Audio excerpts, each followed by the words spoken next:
आज हम लोग पढ़ेंगे गुरुत्वीय त्वरण और सर्वात्रिक गुरुत्वाकर्षण नियतांक में संबंध। तो स्मॉल जी तथा कैपिटल जी में संबंध।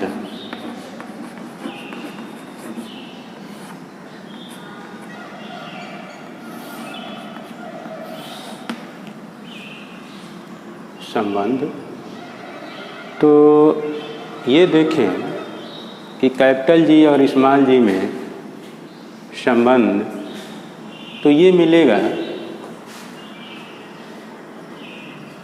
लिखते हैं relation between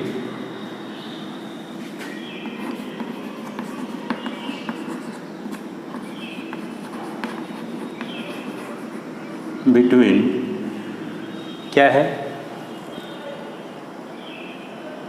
small G and capital ji.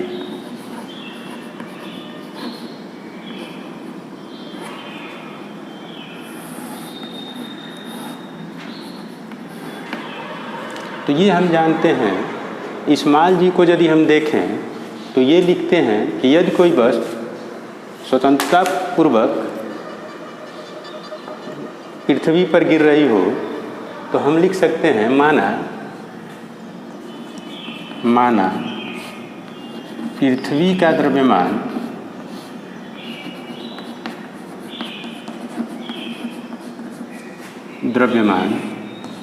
Capital M है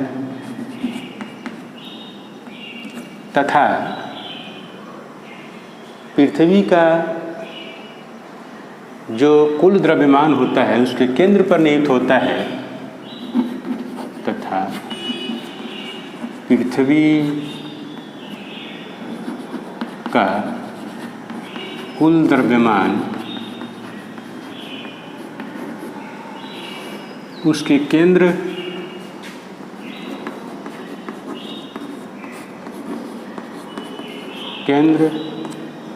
में निहित होता है या केंद्र पर संकेंद्रित होता है। केंद्र जब संकेंद्रित होता है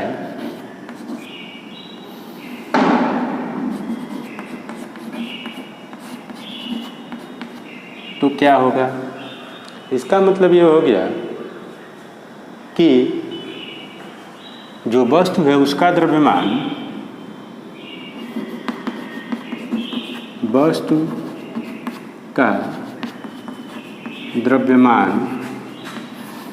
स्मॉल एम है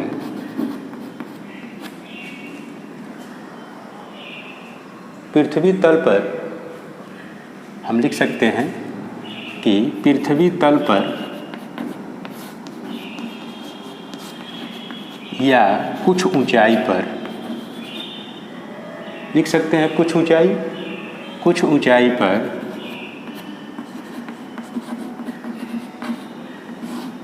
पर क्या होगा, ऊंचाई पर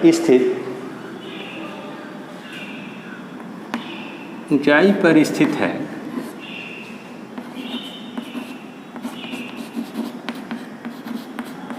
तो जब कुछ ऊंचाई पर स्थित है तो साथ ही ये देखा जाए कि पृथ्वी के त्रिज्या के सापेक्ष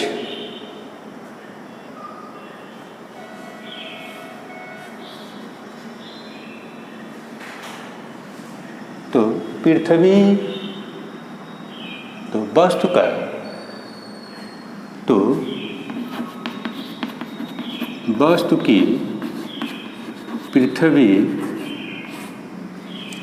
की केंद्र से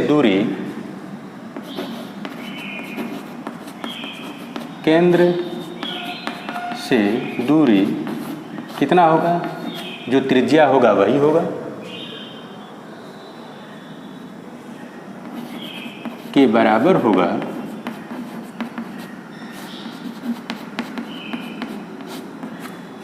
ठीक है। जब बराबर होगा तो पृथ्वी द्वारा वस्तु पर लगाया गया गुरुत्व बल, तो पृथ्वी द्वारा वस्तु पर लगाया गया गुरुत्व बल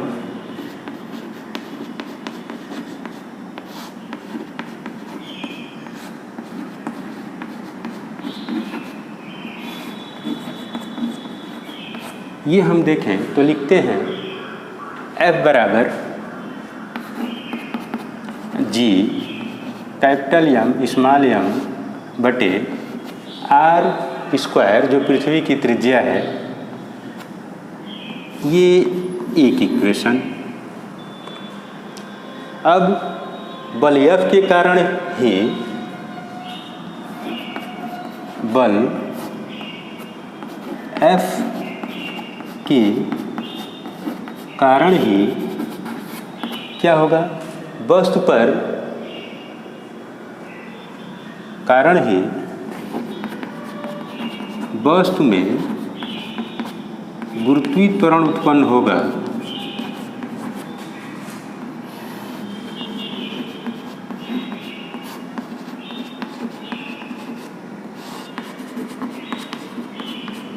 जब वस्तु में गुरुत्वीय त्वरण उत्पन्न होगा तो हम लिख सकते हैं, तो क्या मिलेगा,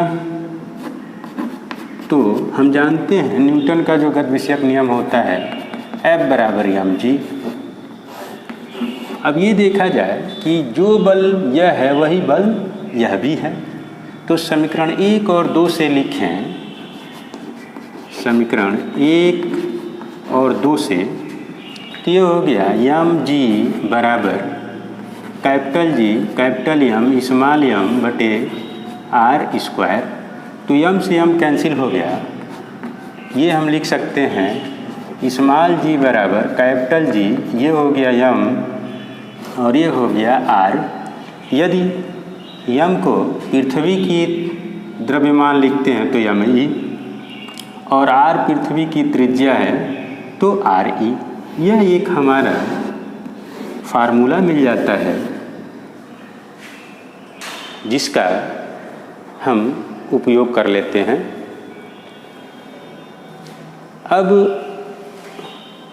उदाहरण देखा जाए कि ये देख रहे हैं कि इस फार्मूले में स्मॉल m नहीं है, वस्तु का द्रव्यमान नहीं है।